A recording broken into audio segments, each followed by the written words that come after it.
ravie de vous retrouver aujourd'hui pour une nouvelle vidéo sur la chaîne qui se trouve être un nouvel update lecture pour le All's Magical Readathon. Donc aujourd'hui j'ai deux livres à vous présenter et pour pas perdre de temps, on va commencer tout de suite. Alors le premier livre que j'ai à vous présenter cette semaine, c'est La bibliothèque des cœurs cabossés de Katharina Bivald que j'ai aux éditions J'ai lu. Alors, pour vous faire un rapide résumé, on va suivre Sarah, qui est suédoise, si je ne dis pas de bêtises, qui est passionnée par la littérature, qui est d'ailleurs libraire en Suède, et qui entretient une correspondance avec Amy, qui est une personne âgée qui vit dans l'état de l'Iowa aux États-Unis, dans la ville de Broken Wheel, si je ne dis pas de bêtises. Et donc, ça fait 2 ans qu'elles s'échangent des lettres en parlant de bouquins, en parlant de leur vie respective. Et il se trouve que Sarah va décider de venir en vacances dans cette toute petite ville des États-Unis, donc pour 2 mois.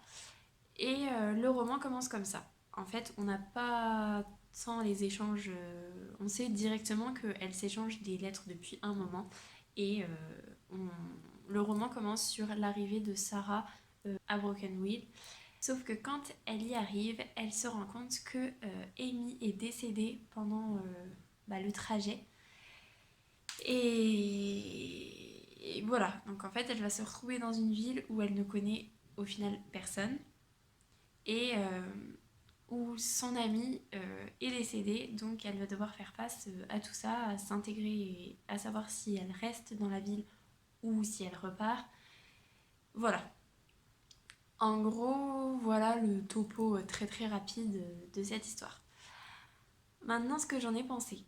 Franchement, au début, j'y croyais pas trop. Je trouvais que c'était un peu long, en fait, et que l'ambiance était très lente.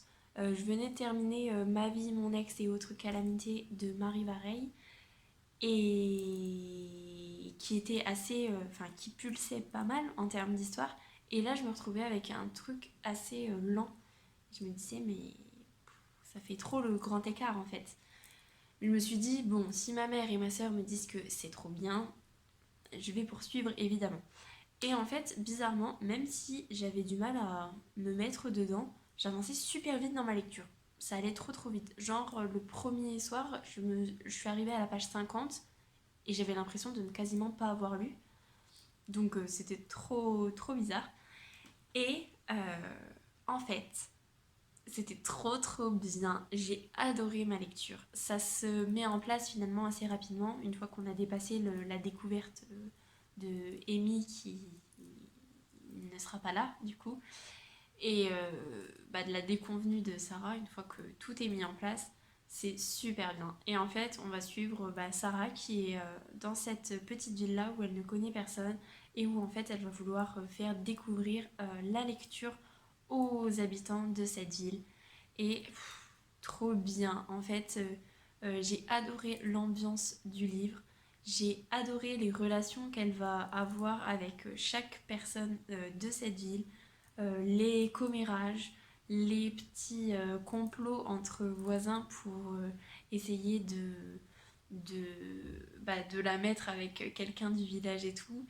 Euh, chaque, entre guillemets, un peu chaque stéréotype d'une ville avec les deux personnes âgées qui sont plutôt commères, euh, la, la catholique qui est très, très carrée et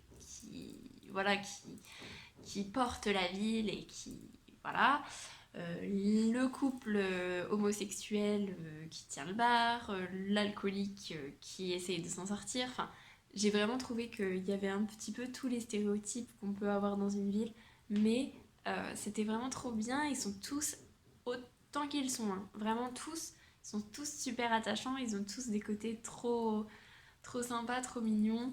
Le point fort aussi, c'est qu'on a énormément de titres de livres et d'auteurs qui sont cités dans ce livre-là, ce qui paraît logique. Et voilà, en fait, je peux pas dire que c'était une action de folie. ça se lit super vite parce que en fait on a envie de savoir comment va évoluer sa relation avec les personnages de la ville et on a envie de savoir si elle va rester aussi. Parce que petit à petit, elle va s'attacher à cette ville et à ses personnages, enfin aux personnes qui y vivent. Et on a envie de savoir si elle va repartir au bout des 2 mois ou si elle va tellement prendre goût à, à cette ville et à ces personnes qu'elle va décider de rester. Donc voilà, c'est un bon petit pépère, mais ça se lit tellement vite et tellement bien. C'est vraiment en fait une ambiance.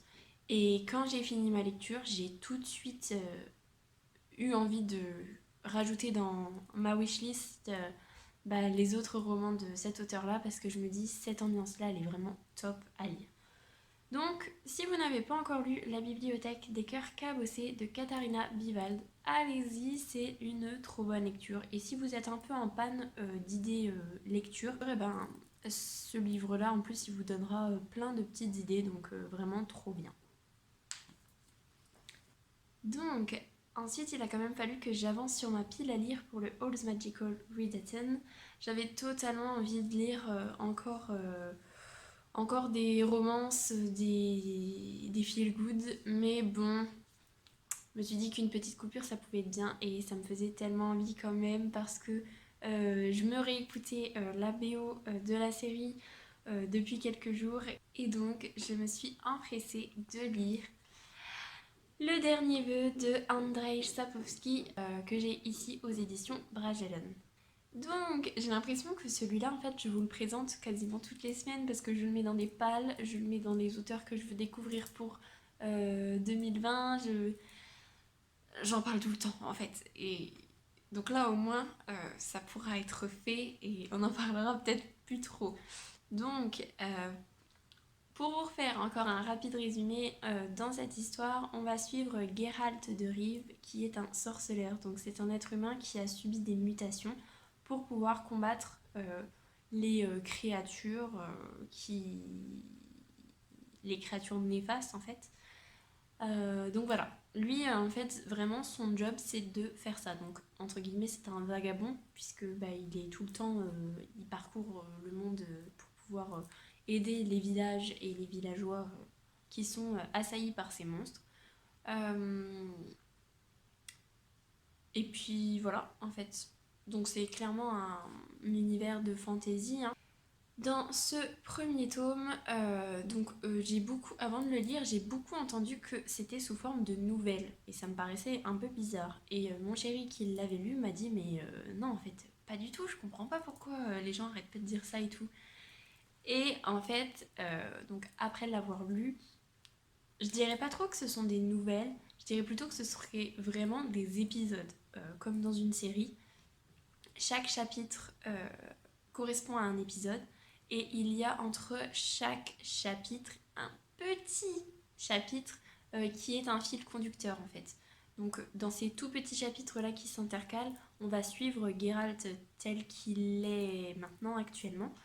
Et par exemple, à chaque petit chapitre, un personnage veut lui demander de se souvenir de telle expérience, et c'est le chapitre d'après, donc l'épisode d'après, où il va expliquer comment il a rencontré telle personne, ou comment il a tué telle créature, ou ce qui s'est passé, enfin voilà. Donc ça va nous permettre en fait de découvrir Geralt dans différents épisodes du coup. Donc déjà, première chose, j'ai vu la saison 1 de The Witcher avant de lire le livre et je pense que c'était une trop bonne idée pour moi parce que vraiment la série en fait j'ai adoré. J'ai juste eu beaucoup de mal en termes de temporalité parce que dans la série en fait euh, on a le même principe en fait, chaque épisode correspond à un moment de la vie de Geralt mais on ne sait pas cet épisode là où est-ce qu'il se situe par rapport à l'épisode d'avant ou celui d'après. Et en plus de ça, on a 3 personnages pour qui c'est la même chose. Donc c'est vrai que la série, je crois que à l'épisode 5 ou 6, en fait, j'ai commencé à comprendre comment ça se faisait et à me détacher un peu de l'importance de tout le temps vouloir savoir quand, qui, où, comment, et juste à profiter. Et dans le livre, du coup, c'est moins perturbant parce que on a que Geralt en fait. On n'a pas 3 personnages, donc là-dessus c'est plutôt bien. Même si du coup, certains personnages que l'on retrouve dans le livre, une fois, enfin dans un épisode où il rencontre par exemple le personnage de Yennefer, il la rencontre dans le dernier épisode du livre, et nous en fait dans la série, on la connaît d'avant parce qu'on a son passé à elle. Ce qui est plutôt bien en fait. J'ai apprécié de connaître le passé de Yennefer dans la série. Je pense que je pars dans tous les sens, mais bon, on va essayer de se restructurer. Donc, pour ce livre, je suis contente d'avoir vu la série avant parce que ça m'a trop tenue en haleine et j'avais trop envie de voir les différences avec le livre.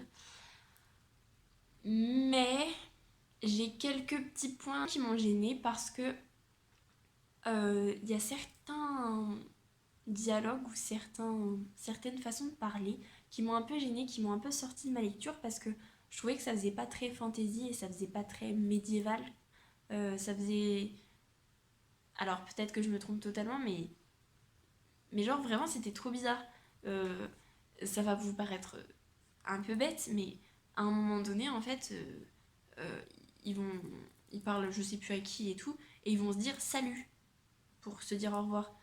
Et ça me paraît tellement pas cohérent en fait dans l'ambiance du livre. Donc ça m'a fait un peu bizarre. Et il y a plein de petites choses comme ça qui m'ont un peu gênée en fait dans l'écriture. Sinon, c'est relativement bien écrit. Et par contre, le personnage de Geralt dans la série, c'est... L'acteur est tellement bon et tellement charismatique. Et voilà, c'est le charisme pas possible. Et ce qui fait la force du personnage, en fait, c'est tous les dialogues où on a des silences venant de lui.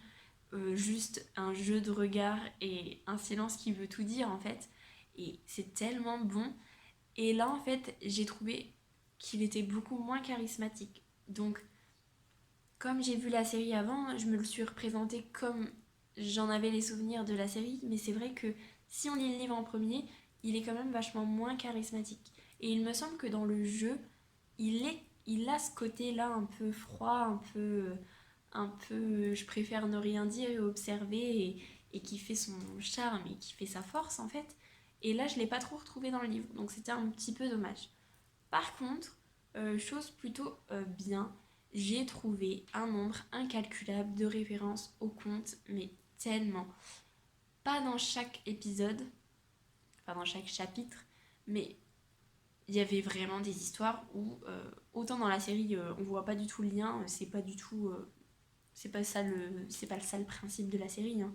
Mais dans le livre, il y a tellement de références et tellement de passages qui sont un peu drôles parce que Geralt il va tourner un peu en dérision, enfin par la façon dont il a de répondre, on sent qu'il se moque un petit peu des contes et tout. Et non, mais c'était vraiment, enfin là-dessus j'ai vraiment bien aimé. Et globalement en fait j'ai aimé ma lecture. C'est juste que j'ai moins retrouvé le côté charismatique de Geralt. Donc je pense que je vais poursuivre ma lecture de la série. Mais je pense que je serais quand même vachement plus attachée à la série Netflix que à la saga de bouquins. Mais je vais continuer, je pense, sans problème. Voilà. Et bien voilà, je n'ai pas d'autres livres à vous présenter aujourd'hui. Si cette vidéo vous a plu, n'hésitez pas à mettre un petit pouce dans les airs, à vous abonner à la chaîne et à venir discuter avec moi en commentaire, ça me fera super plaisir. En attendant, je vous souhaite une très belle semaine, de très belles lectures et je vous dis à la semaine prochaine. Salut!